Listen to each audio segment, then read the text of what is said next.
दोस्तों, नमस्कार, जय श्री राम।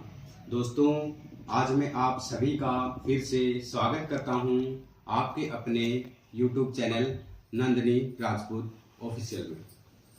दोस्तों, आज मैं आपको एक सनातन धर्म है वो आजकल बहुत ज़्यादा प्रचलित हो रहा है, आगे बढ़ रहा है, बहुत ही अच्छी बात है। आप सभी आगे बढ़ा रहे हैं, ठीक है।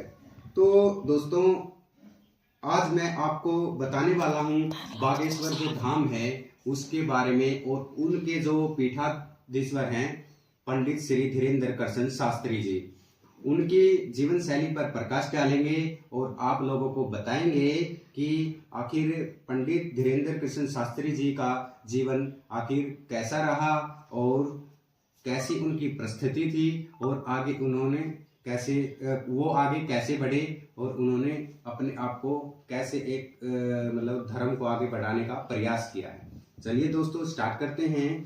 इससे पहले आप लोग वीडियो को ज़्यादा से ज़्यादा शेयर कीजिएगा और सब्सक्राइब कीजिएगा। दोस्तों, जब जब इस धरा पर धर्म की हानि होती है तो भगवान उसे स्थापित करने के लिए अवतार लेते हैं। त्रेता में श्री राम और द्वापर में श्री कृष्ण के रूप में भगवान ने अवतार लिया था। आज पुण्य ब्रह्मनिष्ठ साधु संतों की तपोभूमि और भारत माता उसी प्रकार से सनातन धर्म की पुनर्स्थापना मांग रही है, और इस कार्य को करने का बीड़ा उठाया है पंडित श्री धीरेन्द्र कृष्ण शास्त्री जी ने। दोस्तों, भारत में कई ऐतिहासिक मठ, मंदिर, आश्रम और धाम प्रतिष्ठित हैं। ऐसा ही एक धाम है श्री बागेश्वर धाम।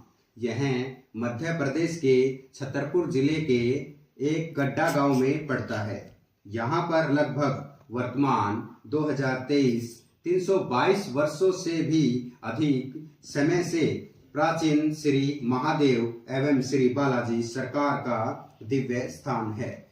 ऐसा माना जाता है और ऐसा कहा जाता है कि उत्तराखंड के श्री बागेश्वर धाम से शिवलिंग को लाकर यहाँ प्रतिष्ठित किया गया था, इसलिए इन्हें श्री बागेश्वर महादेव भी कहा जाता है।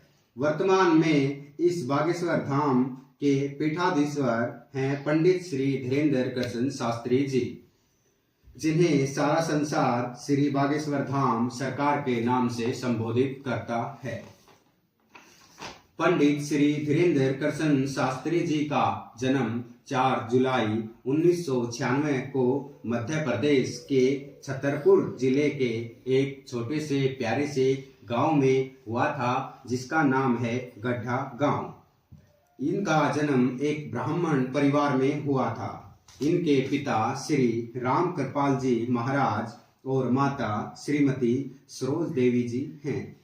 पंडित श्री धीरेन्द्र कृष्ण शास्त्री जी का बचपन निर्धनता और तंगहाली में बीता था। लगभग 300 वर्ष पूर्व जिस मानव कल्याण और जन सेवा की परंपरा को श्री सन्यासी बाबा ने आरंभ किया था, उसी परंपरा को वे और आगे बढ़ा रहे हैं। इनसे पहले इस परंपरा को आगे बढ़ाया इनके पूज्य दादाजी संत श्री सेतुलाल गर्ग जी ने। वैष्णव उर्फ भगवान दास गर्ग जी ने श्री बागेश्वर धाम बालाजी के अनुग्रह, श्री सन्यासी बाबा और दादा गुरु जी के आशीर्वाद और अपने जप तप के प्रताप से पंडित श्री धीरेन्द्र कृष्ण शास्त्री जी को अनेक सिद्धियां प्राप्त हैं। इनमें से एक सिद्धि है कि वे बिना किसी के बताएं सामने वाले का दुख, दर्द, परेशानियां आदि जान जाते हैं, और साथ ही उसका कारण और उसका निदान भी जान जाते हैं।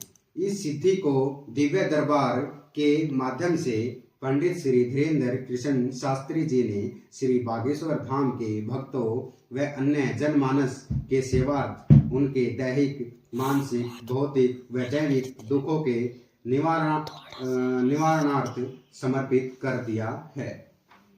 पंडित श्री धीरेन्द्र कृष्ण शास्त्री जी श्री राम, श्री हनुमान व श्रीमद् भागवत जैसी कथाएं सुनाकर लोगों में ईश्वर के प्रति प्रेम जगाने का काम बहुत अच्छे से कर रहे हैं। छोटी सी आयु में ही इन्होंने इन सभी कार्यों का श्री गणेश कर दिया था।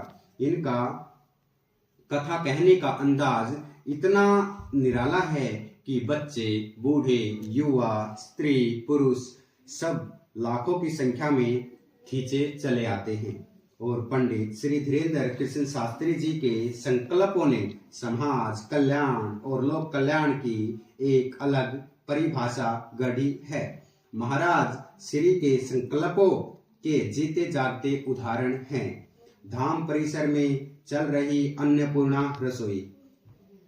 जो भी भगत, कहने का मतलब ये है कि जो भी भगत वहां पर जाता है उसको खाने की व्यवस्था की गई है, उसके लिए खाना वहां पर दिया जाता है। मैं भी वहां पर गया था और वहां पर बहुत अच्छा खाना दिया जाता है और बहुत ही अच्छा धाम है। तो धाम की जो चढ़ोतरी है, जो धाम पर चढ़ाया जाता है, उससे क्या होता है कि प्रतिवर्ष निर्धन और बेसहारा बेटियां हैं, कन्याएं हैं, उनका विवाह है, उनकी शिक्षा मतलब आदि पर खर्च किया जाता है।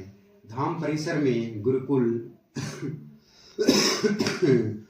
पर्यावरण संरक्षण के लिए देश भर में श्री बागेश्वर बग्या गो रक्षा के लिए प्रेरणा गौशाला नहीं उपाय, एक हिंदू एक गाय। कहने का मतलब ये है कि एक हिंदू हो और एक गाय हो, ठीक है, तभी हमारा सनातन धर्म बच पाएगा और गौ की रक्षा की जाएगी। जो गौ माता है उनकी रक्षा हम कर पाएंगे। और बेसहारा जो बच्चे हैं उनके रहने खाने से लेकर शिक्षा की व्यवस्था करना। अगर आदि हम सब मिलकर अगर बेसहारा बच्चों के लिए कुछ रहने खाने आदि के प्रबंध कर दे जगह जगह पर, तो हमारा देश बहुत आगे बढ़ जाएगा। शिक्षा के क्षेत्र से भी और आर्थिक स्थिति भी मजबूत होगी। तो दोस्तों, ये था पंडित श्री धीरेन्द्र कृष्ण शास्त्री का जीवन परिचय। जो सनातन धर्म है उसको आगे बढ़ाने का उन्होंने प्रयास किया है, करते जा रहे हैं और करते रहेंगे। मुझे आशा है आप लोगों ने ये जो मैंने धीरेन्द्र शास्त्री जी का जीवन परिचय सुनाया है उसको आप लोगों ने ध्यान से सुना होगा। इसको आगे आप लोग बढ़ाएंगे और आगे जरूर से जरूर शेयर करना है, ठीक है। अगर हम अपने धर्म सनातन धर्म को नहीं बचा पाएंगे तो आगे क्या होगा।